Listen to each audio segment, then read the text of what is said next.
اعوذ باللہ من الشیطان الرجیم، بسم اللہ الرحمن الرحیم۔ پیارے بچوں، السلام علیکم ورحمۃ اللہ وبرکاتہ۔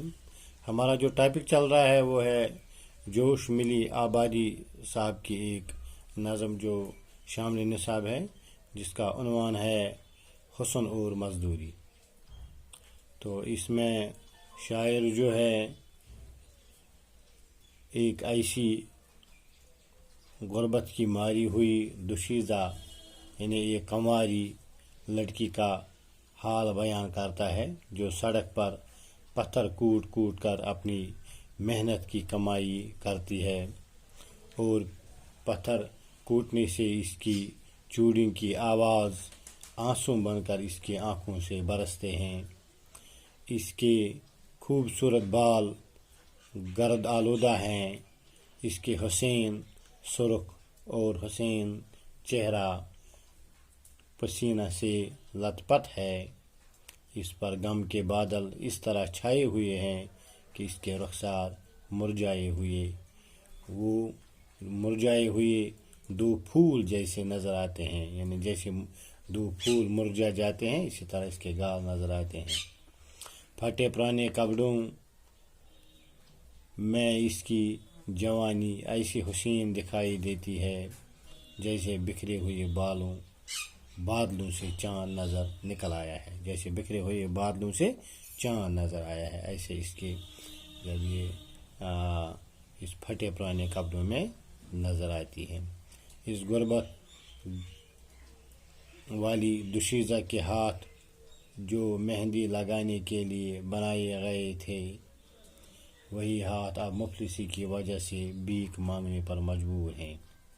غرض جوش اپنے ہندوستان کی غربت اور افلاس کا مشاہدہ کرنے کے بعد دوشیزہ کو مرکزی خیال بنا کر اس کی مفلسی اور غربت کا رونا روتا ہے، اور اس حالت سے نجات حاصل کرنے کے لیے متحد ہو کر جدوجہد اور مقابلہ کرنے کی ترغیب دیتا ہے، تاکہ اس بدترین افلاسی اور ناداری کو ہندوستان سے دور نکل جائے۔ تو اس لڑکی کو مرکزی خیال بنا کر یہ ہندوستان سے غربت اور مفلسی کو دور کرنا چاہتے ہیں۔ کون؟ جوش ملی آبادی۔ تو اس کے جو اشعار ہیں ان کی ایک ایک کر کے ہم تشریح کریں گے۔ تو پہلا شعر جو ہے، ایک دوشیزہ سڑک پہ دھوپ میں ہے بے قرار، یعنی بے قرار ہے وہ یہ دوشیزہ جو یہ کنواری لڑکی ہے، دھوپ میں کھلے دھوپ میں بے قرار ہے۔ چوڑیاں بجتی ہیں کنکر کوٹنے میں بے بار بار۔ تو جب یہ سڑک بنا رہی ہے اور پتھر کوٹ رہی ہے، پتھروں کو توڑ رہی ہے یہ لڑکی، اور اس کی کلائیوں میں جو چوڑیاں ہیں وہ اس وقت بجتی ہے اور بار بار بجتی رہتی ہیں۔ چوڑیوں کے ساز میں یہ شور ہے کیسا بڑا۔ تو ان چوڑیوں سے شور نکلتا ہے، ان سے آواز نکلتی ہے، آنکھ میں آنسو بنی جاتی ہے جس کی ہر صدا۔ تو جب یہ چوڑیاں کی آواز نکلتی ہے تو اس کے آنکھوں سے آنسو بھر آتے ہیں، اس لڑکی کے اور اس مفلسی کی حالت میں اس کے آنکھوں سے آنسو آتے ہیں، اور دردناک دھن پیدا ہوتی ہے، اور ہر ایک سننے والوں کے آنکھوں میں بھی آنسو آتا ہے۔ گرد ہے رخسار پر زلفیں اڑی ہیں خاک میں۔ تو اس کے رخسار پر، اس کے چہرے پر گرد و غبار ہے، اس جو دھول اٹھی ہے وہ اس کے رخسار پر پڑتی ہے، اور اس کی زلفیں جو ہیں وہ اڑی ہوئی ہے خاک میں، مٹی لگی ہوئی ہے اس کے بالوں پر بھی، اس کے چہرے پر بھی مٹی لگی ہوئی ہے۔ تو کنکر کوٹنے سے اس کے بال اور گال دھول سے بھر گئے ہیں، یعنی دھول ہی دھول ہے اس کے چہرے پر۔ اس مصیبت زدہ اور غم زدہ لڑکی کی نزاکت بے مول ہوتی ہے، یعنی اس کی کوئی قیمت نہیں ہوتی ہے. ناز کی بل کھا رہی ہے، اس کی ناز کی جو ہے وہ بل کھا رہی ہے، یعنی یہ نازک اس کا انداز جو ہے وہ پوری طرح جھلک رہا ہے. اس کی نزاکت ہمیں دور سے ہمیں پتہ چلتا ہے، اس کی نزاکت. یہ نازک سی لڑکی دیدائے غمناک میں، تو دیکھنے والا جو ہے دیدائے غمناک، غم سے بری آنکھیں اس کو دیکھتی ہے، اس کو محسوس کرتے ہیں اس کی نزاکت کو.